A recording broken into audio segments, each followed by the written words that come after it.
Hello everyone, so welcome to Apna Gurukul. पहले वाले part में हमने सारा कुछ देख लिया है। डायलिसिस क्या है, डायलाइज़र क्या है, क्या प्रोसेस होता है एंड कितने टाइप्स होते हैं उसके। तो आज हम डिस्कस करने वाले रोल ऑफ नर्स क्या है, जो इम्पॉर्टेंट है। मैंने वही कुछ इसमें डिस्कस किया है।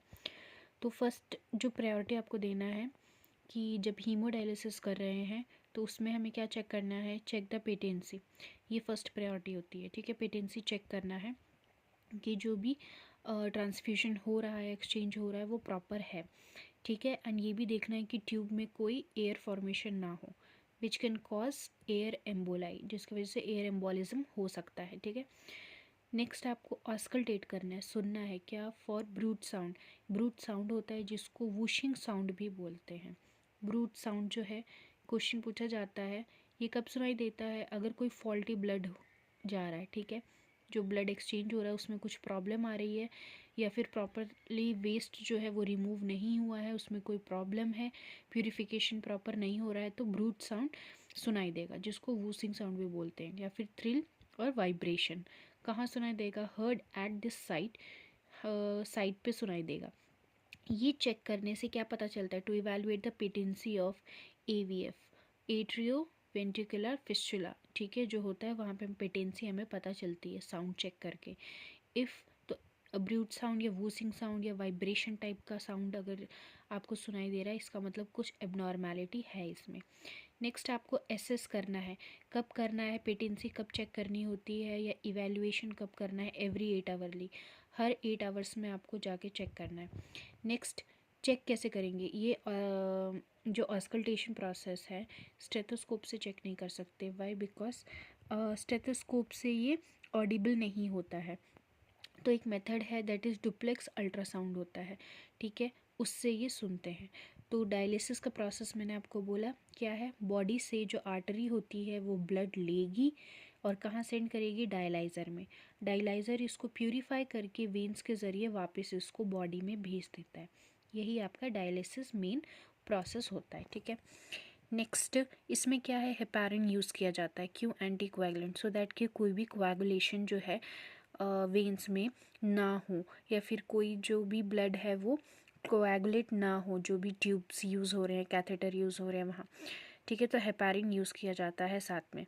हेपारिन क्या है, एक नेचुरली सिक्रेटेड सेल है, और ये क्वेश्चन होता है कि हेपारिन जो है कहाँ से सिक्रेट होता है। तो इसको सिक्रेट करने वाला सेल है बेसोफिल्स, जो कि एक WBC का पार्ट होता है, ठीक है।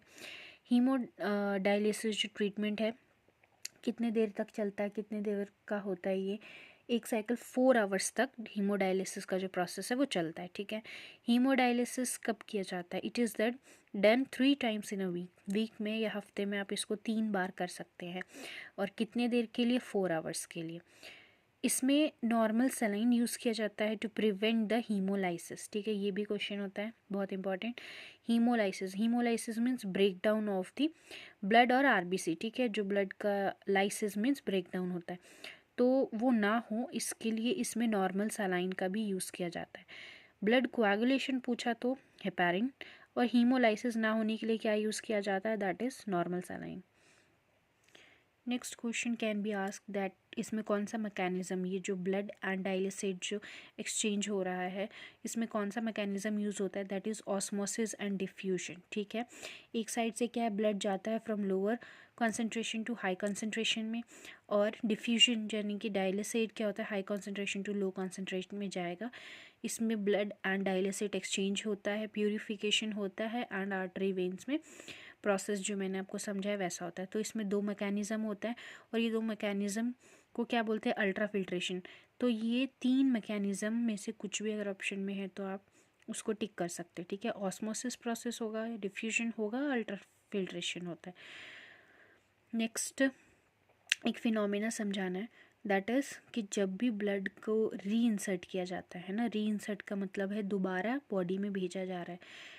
कब भेजा जाता है, आफ्टर फिल्ट्रेशन, फिल्टर होने के बाद जब भेजा जाता है तो उस टाइम पे पेशेंट में थोड़ा क्या होता है, slightly increase in the temperature, body का जो टेम्परेचर है वो थोड़ा बढ़ सकता है। इसके 2 रीज़न है, एक तो ब्लड गर्म होता है, दूसरा ये रीज़न है कि विच इज़ नेचुरल फिनोमेना होता है, ठीक है। ये नेचुरल है, ये कोई एबनॉर्मेलिटी नहीं होती है। इसमें क्या होता है कि जब बॉडी से, जैसे कि एग्जाम्पल 5 लीटर ब्लड लिया है, ठीक है, तो ज़रूरी नहीं है कि 5 लीटर ब्लड है तो कभी भी 5 लीटर ब्लड ही इंसर्ट होगा, क्योंकि उसमें से वेस्ट भी निकल रहा है। तो उसका जो अमाउंट होता है वो क्या हो गया, कम हो गया, क्योंकि उसमें से कुछ वेस्ट प्रोडक्ट भी निकला है।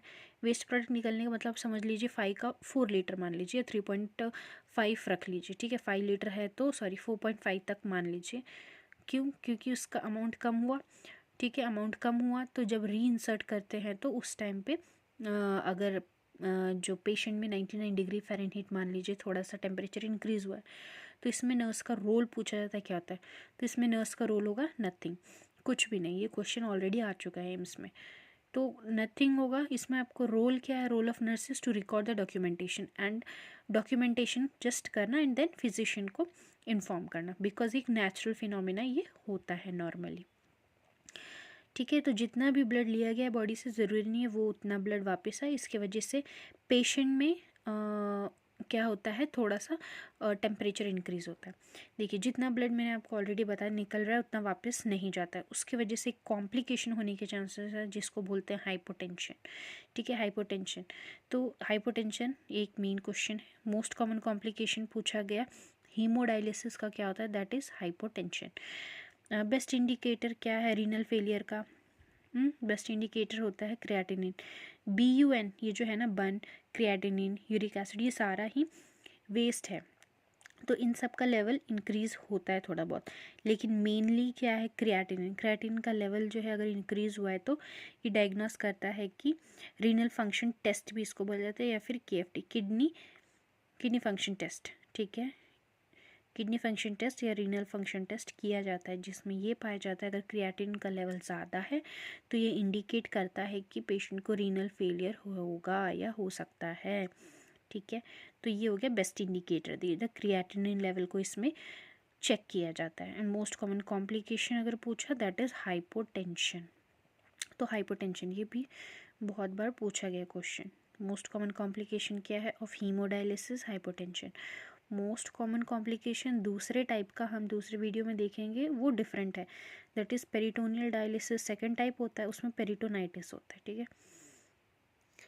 नेक्स्ट चीज़ इसमें इंपॉर्टेंट है, देखिए जब भी हीमोडायलिसिस प्रोसेस चल रहा होता है उस टाइम पे एंटी हाइपरटेंसिव ड्रग्स, जो भी हाइपरटेंशन के लिए ड्रग्स चल रहे हैं, या फिर कुछ भी कोई दूसरे भी ऐसे ड्रग्स जो BP को इंक्रीज़ कर सकते हैं, ठीक है, वो यूज़ नहीं करना है, ठीक है। सॉरी, जो BP को डिक्रीज़ कर सकते हैं, जो हाइपोटेंशन कर सकता है बॉडी में, वो यूज़ नहीं करना है, क्योंकि हमने ऑलरेडी पढ़ा कि इसका एक कॉम्प्लिकेशन होता है, हाइपोटेंशन हो सकता है। क्यों होता है हाइपोटेंशन? क्योंकि बॉडी से जितना भी फ्लूइड यानी कि ब्लड निकल रहा है उतना इंसर्ट नहीं होता है उसमें एट अ टाइम, उसके वजह से हाइपोटेंशन की कंडीशन हो सकती है। अगर एंटी हाइपरटेंसिव ड्रग लेते हैं उस केस में भी एंटी हाइपरटेंसिव का काम क्या होता है, BP को कम करना, तो ऑलरेडी ये एक टाइप का कॉम्प्लिकेशन है। और अगर ड्रग यूज़ करते हैं तो BP बहुत ज़्यादा लो होने के चांसेस हैं, जिसके वजह से पॉस्चरल हाइपोटेंशन हो सकती है। पॉस्चरल हाइपोटेंशन हो गया तो ये भी एक कॉम्प्लिकेशन क्रिएट कर सकता है। पोस्चरल हाइपोटेंशन आपको पता होगा कि जो पोजीशन जब चेंज करता है पेशेंट तो उसमें क्या है, उसको डिजीनेस फील होगा, डिल्यूशन होगा, है ना, उसको चक्कर आएंगे, ऐसा फील होता है। क्यों? क्योंकि BP जो है बहुत ही ज़्यादा लो होता है, तो उसको बहुत ज़्यादा कमज़ोरी फील होगी। तो इसीलिए इस टाइम पे एंटी हाइपरटेंसिव यानी कि जो हाइपरटेंशन में ड्रग्स लिए जाते हैं या ऐसा कोई भी ड्रग जो BP को बहुत लो कर दे, वो सारे ड्रग्स बंद कर देने चाहिए। इसका मेन कॉम्प्लिकेशन क्या है, हाइपोटेंशन मोस्ट कॉमन है, ठीक है। डिसइक्विलिब्रियम हो सकता है, इलेक्ट्रोलाइट वगैरह में जो इसका एसिड बेस बैलेंस है वो डिस्टर्ब होगा।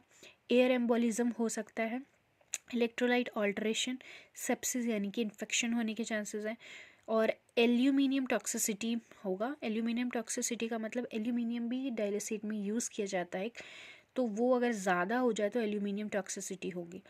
नेक्स्ट आता है शॉक होने के चांसेस कब है, इफ़ ऑर्गन को प्रॉपर ब्लड ना मिले, ठीक है, तो कभी कभी शॉक होने के में पेशेंट जाने के चांसेस होते हैं। इसमें कौन कौन से ड्रग्स यूज़ किए जाते हैं वैसे हमने ऑलरेडी डिस्कस किया है। हेपारिन एंटीकोएगुलेंट होता है ताकि ब्लड क्लॉट ना हो, एंड एरिथ्रोपोइटिक इंजेक्शन दिया जाता है, ये सबक्यूटेनियसली दिया जाता है to increase the RBC production, ताकि जो ब्लड फिल्ट्रेट वगैरह हो रहा है उसमें क्या हो, साथ साथ इंक्रीज बॉडी में क्या हो, RBC का लेवल बढ़े। एरिथ्रोपोइटिक का मतलब ही RBC होता है। इंजेक्शन दिया जाता है उसको इंक्रीज़ करने के लिए। एक इम्पॉर्टेंट और चीज़ है, इसमें फ्लो रेट पढ़ना है। तो जो ब्लड दिया जाता है ना, ब्लड जो एक साइड से आता है आर्टरी में, कितना फ्लो रेट होगा, 200 to 500 ml होगा पर मिनट आता है। और डायलिसेट फ़िल्टर करने के बाद कितना डायलिसेट आता है, उसका जो फ्लो रेट होता है, डायलिसेट का काम क्या होता है, वेस्ट को रिमूव करना फ्रॉम द ब्लड। तो डायलिसेट का जो फ्लो रेट होगा वो 300 to 900 ml, ठीक है, ब्लड के फ्लो रेट से ज़्यादा। ब्लड आएगा 200 to 500 ml पर मिनट की स्पीड से, और डायलिसेट का स्पीड होगा 300 to 900 ml पर मिनट, इतना। तो डायलिसेट क्या है, fluid that removes the waste from the blood. तो ये सारा टॉपिक ख़त्म होता है इसमें। रोल ऑफ नर्स हो गया। पिछले वीडियो में हमने डायलिसिस टाइप्स, साइट्स, टेम्परेरी क्या होता है, परमानेंट साइट क्या है, ठीक है, शंट क्या होता है, फिस्चुला क्या होता है, हमने डिस्कस किया। तो यहाँ पे ख़त्म होता है ये टॉपिक।